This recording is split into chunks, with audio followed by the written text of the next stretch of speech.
अहल्या द्रौपदी तारा कुंती मंदोदरी तथा पंच कन्या स्मरेत नित्यम महापातक नाशनम। अर्थात अहल्या, द्रौपदी, तारा, कुंती और मंदोदरी, इन 5 कन्याओं का नाम स्मरण करने से समस्त पापों का नाश होता है। 5 कन्याओं की यह सूची बहुत ही रोचक है, क्योंकि ये सभी विवाहित थी और एक से अधिक पुरुषों से इनके संबंध थे। फिर भी इन्हें कन्या के समान पवित्र और सती माना गया। यह भारत में सती के आम धारणा के बिल्कुल विपरीत है। स्पष्ट है कि सती की परिभाषा एक पुरुष भोग्या से बिल्कुल अलग थी। इन कन्याओं में पहली है अहल्या। अहल्या अगर पहली कन्या के रूप में सम्मानित है, तो साथ ही वह महाकाव्य और पुराणों की संभवतः सबसे प्रसिद्ध व्यभिचारिणी भी है, जिसे उसके पति ने व्यभिचार के कारण दंडित भी किया था। रामायण में अहल्या के शाप और राम द्वारा उसकी मुक्ति का वर्णन है। इससे पहले कि उसके जीवन के विषय में कोई जानकारी नहीं मिलती है। हाँ, ये जानकारी कुछ ग्रंथों में छिटपुट रूप से मिलती है, लेकिन कहीं भी अहल्या द्वारा कहा गया एक शब्द भी नहीं मिलता है जिससे हमें उसके मनोभावों का कुछ पता चल सके। विविध ग्रंथों में अहल्या के विषय में जो कथा मिलती है वह इस प्रकार है। अहल्या को कहीं ब्रह्मा की मानस पुत्री तो कहीं सोम वंश में उत्पन्न कहा गया है। कहा गया है कि वह ब्रह्मा द्वारा बनाई गई संभवतः सबसे सुंदर स्त्री थी। उसकी सुंदरता के कारण बहुत से पुरुष उससे विवाह करने के लिए इच्छुक थे, जिसमें देवराज इंद्र भी थे। ब्रह्मा को उसके लिए योग्य वर की चिंता हुई। उन्होंने यह तय किया, जो सबसे पहले पृथ्वी की परिक्रमा कर लेगा उससे ही विवाह होगा। इंद्र ने सबसे पहले परिक्रमा कर लिया। जब ब्रह्मा जी उसे विजेता घोषित करने ही वाले, तभी वहाँ देवर्षि नारद आ गए।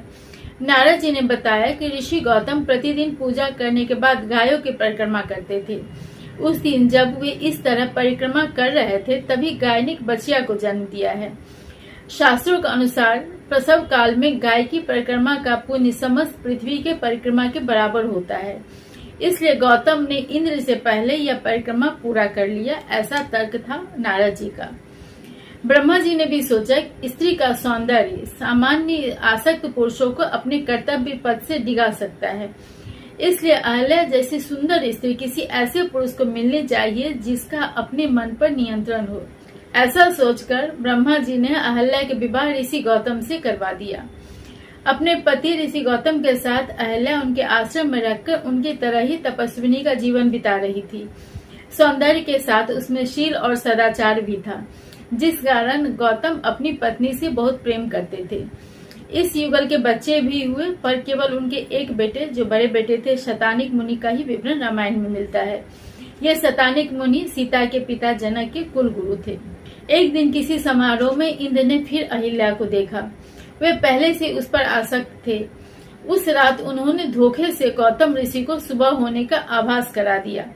गौतम सुबह समझकर स्नान के लिए नदी पर चले गए। तब तक उनके वेश में इंद्र अहिल्या के पास आ गए। गौतम वेशधारी इंद्र ने अहिल्या से संबंध बनाया। जब वो निकलने लगे तभी गौतम भी आ गए। दरअसल नदी पर पहुंचने पर ही उन्हें अपने भूल का एहसास हो गया था कि अभी सुबह नहीं हुई है, और वे जल्दी वापस लौट आए थे। अपने ही वेश में अपने ही आश्रम से इंद्र को निकलते देखकर उन्हें सारी बात समझ में आ गई। उन्होंने इंद्र और अपनी पत्नी दोनों को ही शाप दे दिया। इस संबंध में कथा के 2 रूप प्राप्त होते हैं। एक के अनुसार अहिल्या ने इंद्र को पहचान लिया, पर यह सोचकर उसे गर्व हो गया कि देवराज इंद्र भी उस पर आसक्त हैं, और उसने जानबूझकर सहमति दी। इसी कारण गौतम ने दोनों को शाप दिया। दूसरे वर्जन के अनुसार अहिल्या इंद्र को नहीं पहचान पाई, क्योंकि वह उसके पति गौतम के वेश में आया था और अनजाने में पति समझकर सहमति दी।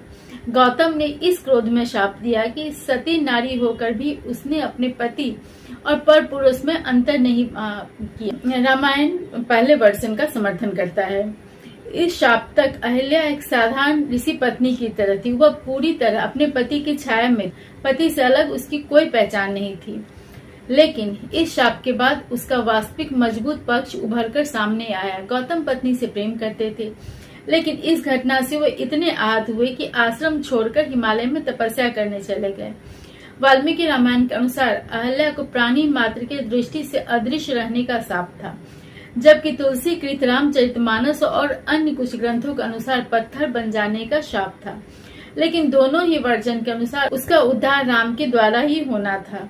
जब राम अहल्या के आश्रम आए तो वह आश्रम पूरी तरह वीरान था। वहाँ इंसान तो क्या, किसी जीव जंतु का भी नामो निशान नहीं था। इस वीरान में अकेली बैठी वो कठोर तपस्या कर रही थी। उसने राम का विधिवत पूजन किया और आतिथ्य सत्कार किया। राम ने अहल्या का चरण स्पर्श किया। तुलसीकृत रामचरितमानस के अनुसार चूंकि वह पत्थर थी, इसलिए राम ने अपने पैरों की धूल उस पर गिराया, जिससे वह अपने पूर्व रूप को प्राप्त कर सकी। किसी स्त्री को पैरों से स्पर्श करना धर्म और मर्यादा के विरुद्ध होता, इसलिए राम ने पैरों से स्पर्श नहीं किया, बल्कि पैरों की धूल पत्थर बनी स्त्री पर गिराया। लेकिन तुलसीदास ने यह विवरण संभवतः अहल्या के चरित्र को लांछित होने से बचाने के लिए दिया है। और वाल्मीकि जी रामायण में साफ लिखते हैं कि अहल्या ने राम का विधिवत पूजन किया। अपनी कठोर तपस्या से अहल्या ने न केवल मुक्ति पाया बल्कि सम्मान भी पाया। राम से मिलकर शाप मुक्त हुई। यह समाचार उसके पति गौतम को हिमालय में मिली। वह तुरंत अपने आश्रम में आए। उन्होंने भी राम का स्वागत सम्मान किया। गौतम ने बहुत ही प्रेम और सम्मान से अब पत्नी को अपनाया। वाल्मीकि जी भी अहल्या का स्मरण बहुत ही सम्मान से करते हैं। वे कहते हैं, यह पद अहल्या ने अपनी तपस्या से पाया था, राम की कृपा या किसी और कारण से नहीं। गौतम का भाव भी इसी तरह था। इस तरह अहल्या की कथा का सुखद अंत होता है। लेकिन यही अंत इस कथा को इतना आकर्षक बनाता है।